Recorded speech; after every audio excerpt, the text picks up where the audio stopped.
картон за Амос Юга в тази ситуация.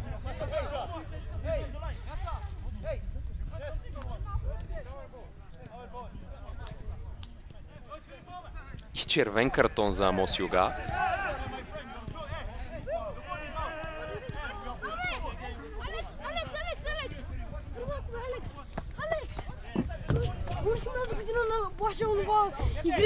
Ами споменах ви, уважаеми зрители, още в началото на този двубой, че подобни контролни срещи, за съжаление, по някой път протичат по подобен начин.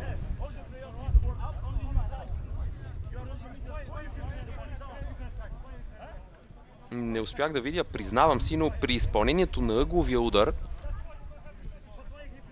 след като той бе изпълнен, един от асистентите на главния арбитър, този от далечната страна, в близост до треньорските скамейки, опита да сигнализира нещо и остана буквално на около метър-два от ъгловото флагче на своя колега. Главният арбитър обаче не взе това под предвид, поради което футболистите на ЦСКА имаха своите претенции, за да се стигне до този червен картон на Амос Юга.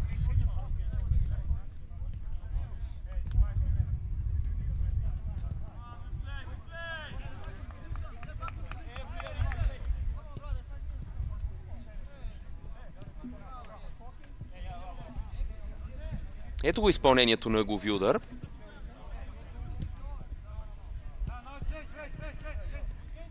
Вижте